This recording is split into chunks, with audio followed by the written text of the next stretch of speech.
আইচেংফা চাওক আচলতে CIDয়ে এই কেছটো যোৱা 27 তাৰিখৰ পৰা তেওঁলোকৰ হাতলৈ হস্তান্তৰ কৰা হ'ল আৰু কালিৰ দিনটোত CIDৰ অধীক্ষক সুধাকৰ সিং আৰু লগতে ৰবীন ডেকা যিগৰাকী তদন্তকাৰী বিষয়া তেওঁৰ নেতৃত্বত 5জনীয়া দল এটা অহা পৰিলক্ষিত হৈছে।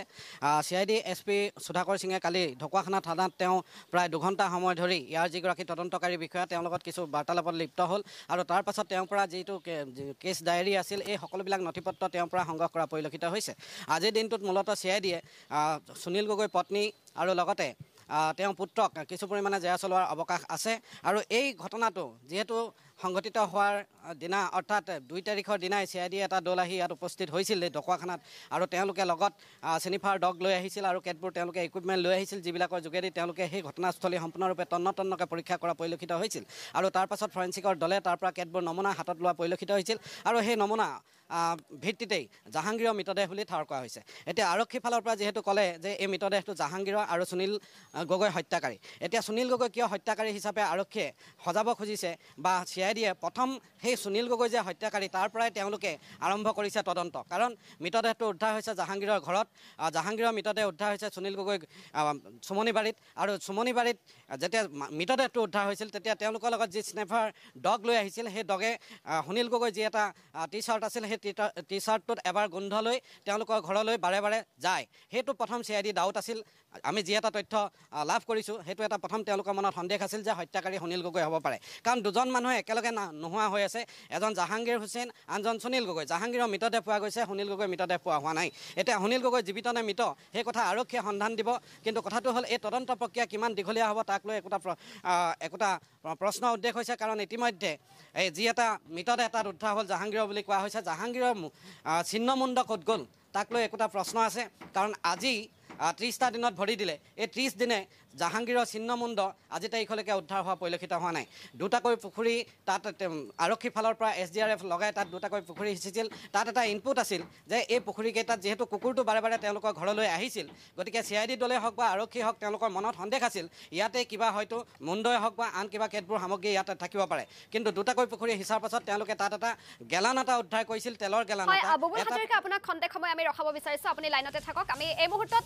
ডেস্কলৈ যাব বিচাৰিছোঁ। নিউজ ৰুমত উপস্থিত আছে আমাৰ জ্যেষ্ঠ সাংবাদিক ঋতিক কৌশিক। এবাৰ আপোনাৰ ওচৰলৈ আহিছোঁ। আমি ইতিমধ্যে বুবুল হাজৰিকাৰ সৈতে কিছু কথা পাতিছোঁ এই সন্দৰ্ভত, যিহেতু সুনীল গগৈৰ এই সমগ্ৰ ঘটনাটো যথেষ্ট ৰহস্যৰ আৱৰ্তত সোমাই পৰিছে। যিহেতু আমি যেতিয়া লখিমপুৰ আৰক্ষীয়ে তদন্ত কৰি আছিল তেতিয়া দেখিছিলোঁ যে লখিমপুৰ আৰক্ষীয়ে সুনীল গগৈয়ে যে হত্যাকাৰী সেই সন্দৰ্ভত অৰ্থাৎ সুনীল গগৈয়ে যে হত্যাকাৰী সেইটো প্ৰতিপন্ন কৰিবৰ বাবে লখিমপুৰ আৰক্ষী উঠি পৰি লাগিছিল। শেহতীয়াকৈ যিহেতু CIDয়ে এতিয়া দায়িত্ব লাভ কৰিছে, গতিকে CIDয়ে ঘটনাটো কেনেধৰণে লৈ যায় সেয়া কিন্তু যথেষ্ট এতিয়া ডাঙৰ প্ৰশ্ন হৈ পৰিছে। নিশ্চিতভাৱে আইচেংফা চাওক, গোটেই বিষয়টো ইতিমধ্যে বুবুল হাজৰিকাই উল্লেখো কৰিছে যে CIDয়ে কেনেধৰণৰ বা লখিমপুৰ আৰক্ষীয়ে কেনেধৰণে তদন্ত কৰিছিল। স্নিফাৰ ডগ আনি তেওঁলোকে যেতিয়া সুনীল গগৈত গোন্ধ বিচাৰি পাইছিল তেতিয়া সন্দেহ কৰিছিল আৰু তাৰপিছতে জাহাংগীৰৰ DNA পৰীক্ষাত পোহৰলৈ আহিছিল যে যিটো মৃতদেহ মুণ্ডহীন মৃতদেহ আছিল সেই মুণ্ডহীন মৃতদেহটো জাহাংগীৰ হুছেইনৰ আছিল। কিন্তু ইয়াত কেইবাটাও প্ৰশ্ন উত্থাপন হৈ আছে আৰু আমি পূৰ্বেও সেই প্ৰশ্নকেইটা উত্থাপন কৰিছিলোঁ। লখিমপুৰ আৰক্ষীয়ে সেই দিশটো চাইছে নাই এতিয়াও সেইটো নিশ্চিত নহয় আৰু আমি আশা কৰিছোঁ CIDয়ে সেই তথ্যসমূহ উদ্ঘাটন কৰিবলৈ চেষ্টা কৰিব। মূলতঃ আছিল যে ক'ত ঘটনাটো সংঘটিত হৈছিল, প্লেচ অফ অকাৰেঞ্চ POটো প্ৰকৃততে সেই স্থানটো আছিল নে নাই য'ত চুমুনিত মৃতদেহটো উদ্ধাৰ হৈছিল, তাৰ সমান্তৰালভাৱে নিশা যেতিয়া ওলাই আহিছিল কোনোবা প্ৰত্যক্ষদৰ্শী আছিল নে নাই। ইতিমধ্যে আমাৰ লগত সুনীল গগৈয়ে যি নিৰুদ্দেশ হোৱা বা হত্যা হোৱাৰ 2 দিন পূৰ্বে যাৰ লগত ফোনত কথা পাতিছিল তেওঁৰ ভতিজাকৰ ফোনৰ পৰা, সেই ফোনৰ গৰাকীয়ে তেওঁ উল্লেখ কৰিছিল যে সুনীল গগৈৰ ক্ষেত্ৰত ভাবুকি আছে, বিভিন্ন ঠিকাদাৰে তেওঁক ভাবুকি দিছিল। জয়ন্ত গোস্বামীক যেতিয়া গ্ৰেপ্তাৰ কৰাইছিল সুনীল গগৈয়ে ভিজিলেন্স এণ্ড এণ্টি কাৰাপশ্যনৰ হাতত, আৰু তাৰপিছতে বিভিন্ন যি জল জীৱন মিছনৰ ঠিকাদাৰ আছিল তেওঁলোকে এই ক্ষেত্ৰত ভাবুকি দিয়াৰ কথা তেওঁৰ বন্ধুজনক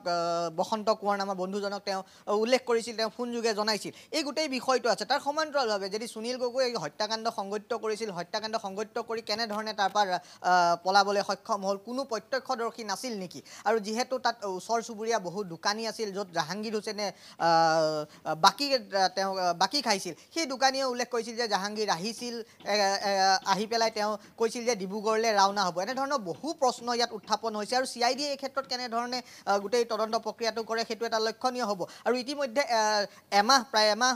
ঘটনাটো সংঘটিত হোৱাৰ হ'ল কিন্তু তাৰ পিছতো কিন্তু কোনো ধৰণৰ ক্লু এতিয়ালৈকে লাভ কৰিবলৈ সক্ষম নহ'ল যে কেনেধৰণে হত্যা কৰা হ'ল ক'ত হত্যা কৰা হ'ল যদি হত্যা কৰা তাৰ মটিভ কি আছিল কি কাৰণত হত্যা কৰা হ'ল সেই তথ্য কিন্তু এতিয়ালৈকে উদ্ঘাটন কৰিবলৈ সক্ষম হোৱা নাই বহুকেইটা প্ৰশ্ন অৱতাৰণা হৈছে আৰু সেই প্ৰশ্নৰ উত্তৰ এতিয়ালৈকে কিন্তু উদ্ধাৰ কৰিবলৈ সক্ষম হোৱা নাই লখিমপুৰ আৰক্ষী আৰু আমি আশা কৰিছোঁ যে CID এই ক্ষেত্ৰত ব্যৱস্থা গ্ৰহণ কৰিব CID এই দিশসমূহ যিসমূহ দিশ লখিমপুৰ আৰক্ষীয়ে চোৱা নাছিল সেই দিশসমূহো চাব হয় নিশ্চয়কৈ ঋতিক কৌশিক যেহেতু আমি দেখিছিলো যে লখিমপুৰ আৰক্ষীয়ে যেতিয়া তদন্ত কৰিছিল তেতিয়া জয়ন্ত গোস্বামীৰ যিটো দিশ আছিল জয়ন্ত গোস্বামীৰ কথা বাৰে বাৰে পত্নী পুত্ৰই উল্লেখ কৰিছে এই গোটেই ঘটনাটোৰ সৈতে কোনোবাখিনিত জয়ন্ত গোস্বামী জড়িত কিন্তু লখিমপুৰ আৰক্ষীক দেখা গৈছিল যে সেই বিষয়টো সম্পূৰ্ণ তেওঁলোকে ওলাই কৰিছিল এতিয়া CID তদন্তত জয়ন্ত গোস্বামী বাৰু তদন্তৰ আওতালৈ আহিবনে নাহে সেয়াও এটা কিন্তু ডাঙৰ প্ৰশ্ন হৈ পৰিছে নিশ্চিতভাৱে ডাঙৰ প্ৰশ্ন কাৰণ চাওক এই গোটেই ঘটনা সংঘটিত হোৱাৰ পিছতেই সুনীল গগৈ পত্নীয়ে এজাহাৰ দিছিল যে জয়ন্ত গোস্বামীক গ্ৰেপ্তাৰ কৰোৱাৰ কাৰণেই জয়ন্ত গোস্বামীয়ে হয়তো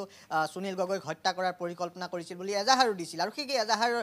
ভিত্তিত গোচৰ ৰুজু কৰিলে কিন্তু কোনো ধৰণৰ তদন্ত এই ক্ষেত্ৰত কিন্তু কৰা আমাৰ পৰিলক্ষিত হোৱা নাই না জয়ন্ত গোস্বামীক মাতি তেওঁলোকে জেৰা কৰিছে না তেওঁক সোধা পোছা কৰিছে বা জয়ন্ত গোস্বামীৰ পৰা কিবা তথ্য সংগ্ৰহ কৰিছে লখিমপুৰ আৰক্ষী আমি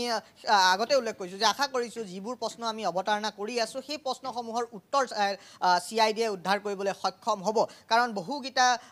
তথ্য কোনো ধৰণৰ তাত ক্লিয়াৰ হোৱা নাই বা তাৰ কোনো তথ্য লাভ কৰিবলৈ সক্ষম হোৱা নাই কেনেধৰণে হত্যাকাণ্ড সংঘটিত দিছিল কি মটিভত হত্যাকাণ্ড হৈছিল আৰু কেনেধৰণে এই গোটেই হত্যাকাণ্ডৰ পিছত সুনীল গগৈ নিৰুদ্দেশ হৈ আছে আৰু সুনীল গগৈক যদি হত্যাকাৰী বুলিও কওঁ তেন্তে সুনীল গগৈ গ'ল ক'ত আত্মগোপন কৰি আছে আৰু সুনীল গগৈ হত্যা কৰাৰ মূল কাৰণটো কি আছে হয় নিশ্চয়কৈ ঋতিক কৌশিক আপোনাক এই মুহূৰ্তত ধন্যবাদ জ্ঞাপন কৰিছোঁ আপুনি এই সন্দৰ্ভত সবিশেষ জনাৰ চেষ্টা কৰিলে আমি পুনৰবাৰ জনাইছোঁ সমগ্ৰ বিষয়টো আচলতে যথেষ্ট ৰহস্যৰ আৱৰ্তত সোমাই পৰিছে আৰু এই সন্দৰ্ভত আমি বুবুল হাজৰিকা আমাৰ সৈতে যিহেতু আছে বুবুল হাজৰিকা আমি ইতিমধ্যে ঘটনা সন্দৰ্ভত যথেষ্ট কথা পাতিছোঁ আৰু শেহতীয়াকৈ যিহেতু যিগৰাকী দোকানীৰ কথা উল্লেখ কৰা হৈছিল যিগৰাকী দোকানীয়ে কৈছিল যে জাহাংগীৰে ডিব্ৰুগড়লৈ যোৱা বুলি কৈছিল সেই বিষয়টো এতিয়া CID তদন্তৰ আওতালৈ আহিবনে নাহে এইটোও কিন্তু এটা প্ৰশ্ন আইচেংফা চাওক গোটেই বিষয়টো মই সৰলীকৃতভাৱে বিশ্লেষণ কৰিব খুজিছোঁ প্ৰথম কথা হ'ল যে আৰক্ষীয়ে ঘটনাটো সংঘটিত হোৱাৰ পিছদিনা আৰক্ষী যিহেতু আহিছিল আৰু DGP নিজে ইয়ালৈ আহিলে DGP আহি পেলাই এটা কথা ক'লে যে এইটো এটা অতি ভয়ংকৰ মাৰ্ডাৰৰ ঘটনা এটা হৈছে গতিকে ইয়ালৈ ফৰেনচিকৰ দল আহিব তেওঁলোকে ইয়াৰ নমুনা সংগ্ৰহ কৰিব কাৰণটো হ'ল যে সুনীল গগৈক হত্যা কৰা হৈছে বুলি তেতিয়া ভবা হৈছিল কাৰণ সুনীল গগৈয়ে জয়ন্ত গোস্বামীৰ বিৰুদ্ধে এটা গোচৰ লৈ আহিছিল আৰু তাৰ পাছত তেওঁ 18 দিনকৈ গুৱাহাটীত থাকিল আৰু ঘৰলৈ অহাৰ পাছত হঠাৎ সেই সুনীল গগৈ যিগৰাকী BJP কৰ্মী তেওঁ যোৱা নিৰ্বাচনত প্ৰধান বৰুৱাৰ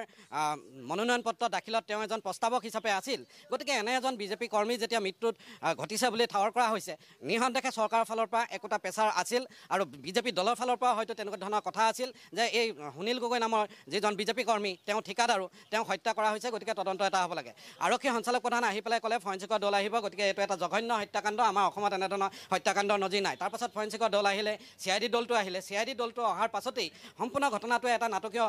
এটা বিশেষ তথ্য লাভ কৰিলে CID দলটোৱে যে সেই যি এটা চিনিফাৰ ডগ আছিল এই ডগটোৱে বাৰে বাৰে সুনীল গগৈ পৰিধান কৰা টি-চাৰ্টটো শুঙি তাৰপাছত সুনীল গগৈ ঘৰলৈ গৈছিল আৰু তেতিয়াই আৰক্ষী মনত ধাৰণা হ'ল যে এইটো এটা কেনেধৰণৰ ঘটনা সুনীল গগৈ হত্যা হৈছে নে বেলেগ হত্যা হৈছে বা সুনীল গগৈ হত্যা কৰিছে নেকি তাৰ পাছতে তেওঁলোকে DNA নমুনা সংগ্ৰহৰ কথাটো ভাবিলে তাৰ মেটেৰিয়েলছ যিবিলাক তেওঁলোকে পাইছিলে সেইবিলাক ফৰেনচিকলৈ পঠাইছে এইখিনিতে এটা কথা আমি ক'ব খুজিছোঁ যে ফৰেনচিকৰ দলে